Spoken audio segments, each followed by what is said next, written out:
Hi everybody, I hope you got to see the video yesterday. It wasn't the best thing I'd ever done, but it gave you an idea of where I was going. Anyway, from now on, these are going to be called TTV sessions from my shed. TTV, Tawny TV. So anyway, what we're going to do today is develop some colour film. Now, I'm just going to show you something. The main difference between colour developing and black and white developing is that the temperature has to be constant for the water, around 38 degrees C, or what is recommended by the relevant chemicals that you might be using. But the interesting thing is, for those that you've developed different speeds of black and white film, you have to develop them for different times. The weirdest thing about colour film is that when you're doing it, it doesn't matter what ISO speed the film is, you can do them all together at the same time in the same canister. So in the one today at the back, you can see the little wee beastie again after the success of yesterday's. I've got some 200 in there, I've got some 400, 800, and I think I've got a 1600 as well. I'm not sure, can't remember. But again, I loaded the container up last night with all the films, and I'm going to be ready to go today. But before I start that, I'm just going to show you the setup that we've got. Here's the setup that we've got. At the minute that we've got the Jobo going, I've got the temperature on going up to 38 degrees C. Just turn that down a wee bit. Now, besides that's the water in there. That heats the chemicals up down here. If you can see them. There you go. They're warming up. They're a bit slow to warm up. So what I've done, I put this one, which is going to be the Dev, in hot water. There you go. Dev in hot water. This is warming up now, and it is approximately 34. So we've got a few more minutes to wait before that starts, and then I'm going to use the chemicals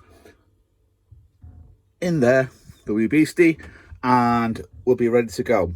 So I'll be back in a few minutes to check out what's going on and keep my eye on the temperature of this chemical here. The water bath keeps everything warm at a constant temperature. So here, the temperature is just over 38.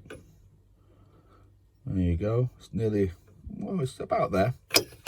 So the water's warm enough, but we need the chemicals at that temperature as well. And the water bath will keep, once they're heated up to that temperature, they'll stay there. I've also got a jug of cold water. If this gets too hot by the time I come to use it, all I have to do is stick it in there and it cools it down pretty rapid. Hope not to have to use that, but I'm going to show you how to do some colour developing. Right, we're almost there with the temperature, so that's going to be happening in a couple of minutes. The first thing I'd have to do though is warm the film up. You need to put some water, fill this up with water at 38 degrees and rotate, and I'll rotate it for about 5 minutes to get it warm. So the other thing I needed to mention, colour developing chemicals are a bit more icky than black and white, and like any safe worker you should be wearing these gloves. I'll be putting them on in a minute, and where possible eye protectors. I obviously don't wear them because I'm wearing spectacles. So I'm going to start this in a second and I'll show you what I'm going to do. Okay, we've got the water at 38 degrees. We're just going to top up the tank. Now, for those of you who saw my other video with 5-6 films in here, the amount of liquid I need to use is approximately 800 mils. Lid on there.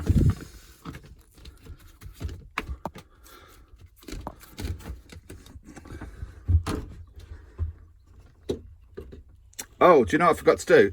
Put a magnet on the bottom. So I'll just do this. So I'll stop it right now because I'm going to have to do it with 2 hands. There you go. I've put the magnet on.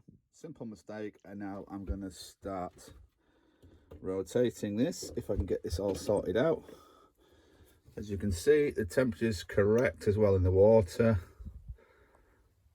And I'm just going to start doing it slow. And this will go on for about 5, well, it will be 5 minutes. So I'm not going to show you it all going for 5 minutes, but we'll come back to it when it's done. Okay, we've taken out the water and we've now put the developer, here it is, into this canister here. Now, the important things are about our time and temperature, and you need to look on your chemicals what time they recommend. I do actually add about 45 seconds onto mine. It pushes it a little bit and it makes sure it's dealer, because I do use a lot of old expired film. So I'm not going to go through all the process, but the beautiful thing about this one is that once the chemicals are used, unlike black and white, you do not dispose of them. You can use them again. So when I'm finished, I'll pour that back into the bottle, and the same goes with the stabilizer, and the same goes with the Blix. So I'll get back to you and we'll go from there. Okay, we'll stop development now, but what I'm going to have to do is take the chemical out of there and put it into there. It's a two-handed job, so I can't actually show you pouring from there to there, but you get the idea. Now it's all poured in there, I just want to show you something. Colour developing chemicals tend to go off quicker once they're exposed to air. So if you get these squeezy plastic bottles, you just squeeze it so it comes to the top like that. Trying to squeeze all the air. Let's get that. There it goes, coming out. Air can get out. That'll keep your chemicals for longer.